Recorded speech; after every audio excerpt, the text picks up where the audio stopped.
conclure que l'Europe est bloquée et qu'elle risque de rester ainsi pendant un moment, est-ce que c'est du réalisme ou du pessimisme?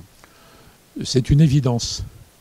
Les gens aujourd'hui qui ne voient pas que l'Europe est paralysée sont aveugles, ou alors ils mentent. Et si on ne commence pas par l'analyse de la réalité, on est irréaliste, donc on est dans l'imaginaire et ça ne marchera pas. Donc l'honnêteté conduit à être réaliste dans l'analyse de la situation. Encore une fois, c'est une honnêteté intellectuelle et politique. Bon, qu'est-ce qu'on voit en Europe aujourd'hui?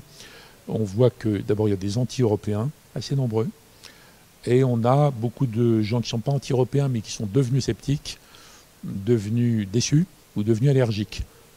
Parce que l'Europe est devenue une gigantesque machine à produire des réglementations exagérées dans le moindre détail et qui ne respecte plus l'autonomie des pays, etc.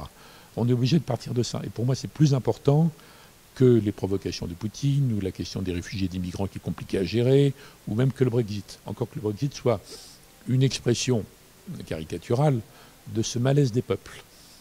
Pour moi, il y a un avenir au projet européen que je trouve magnifique, à condition d'entendre ce que demandent les peuples. Le problème pour les élites européistes qui ont conduit le mouvement depuis 20 ou 30 ans, c'est qu'elles détestent ce que demandent les peuples, qui veulent garder une certaine identité, garder une certaine souveraineté et avoir de la sécurité. Et pas simplement de la croissance plus Erasmus. Vous voyez, tout le reste. Et comme les élites trouvent ça dégoûtant, affreux, les élites méprisent les gens qui votent mal, au bout d'un moment, comme aux États-Unis, les peuples se mettent en colère, ils votent n'importe quoi pour faire tomber ce système. D'où ma proposition, il faut écouter les peuples, et il faut donner à ces demandes d'identité, souveraineté, sécurité une réponse raisonnable. Sinon, ça prend des formes extrêmes et qui deviennent dangereuses. Donc moi, je ne fais pas du tout partie des gens qui disent qu'il suffirait qu'il y ait plus d'Erasmus ou qu'il y ait un programme d'avenir, je ne sais pas quoi. Non, il faut changer le fonctionnement de la machine. Voilà, d'où ma proposition actuelle. On s'arrête, on écoute, on fait une conférence, on reclarifie les rôles et on réengage les peuples après. Mais c'est un gros changement pour des élites européistes qui, depuis 20 ou 30 ans, se disent on ne tient pas compte des peuples. On sait ce qui est bon. Quand ils votent mal, on s'en fiche ou on les fait revoter. C'est plus possible. Vous voyez? Donc on en est là. Donc quand je dis ça, franchement, en quoi c'est du pessimisme? Il y a zéro pessimisme. C'est comme aujourd'hui, il fait gris, il pleut un peu, c'est pas du pessimisme de le constater. Vous voyez? Je serais pessimiste si je disais il n'y a plus rien à faire. Mais c'est pas ce que je dis. Ok.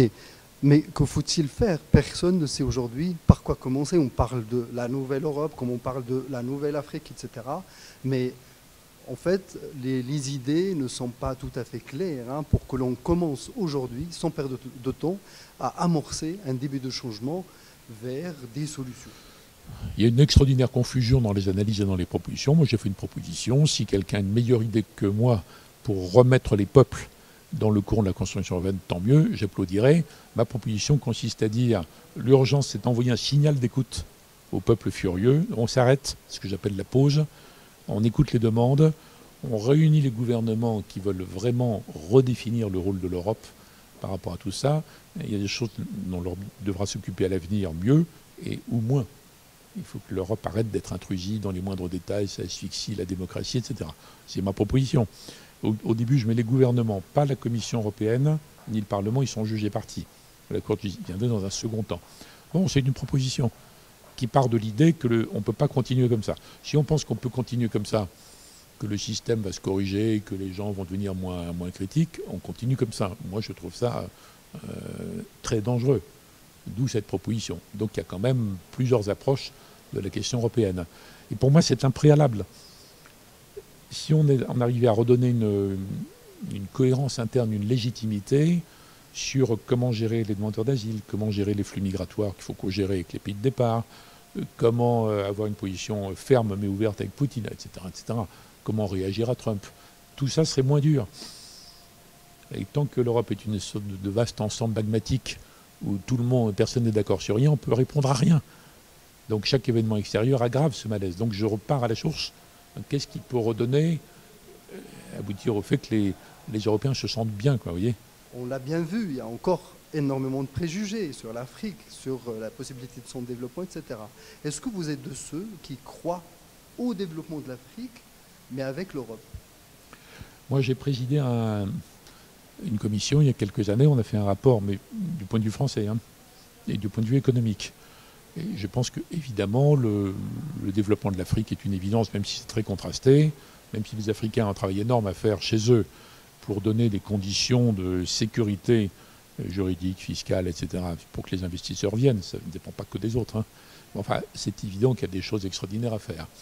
Je suis pour que la France, notamment, y aille, qu'on n'ait plus de mentalité de chasse gardée, ni de situation acquise, qu'on devienne donc dynamique, entreprenant, compétitif, puisque les Africains ne sont pas idiots, donc ils vont mettre en compétition tout le monde, ils le font avec les Chinois, les Turcs, les Indiens, les Brésiliens, etc.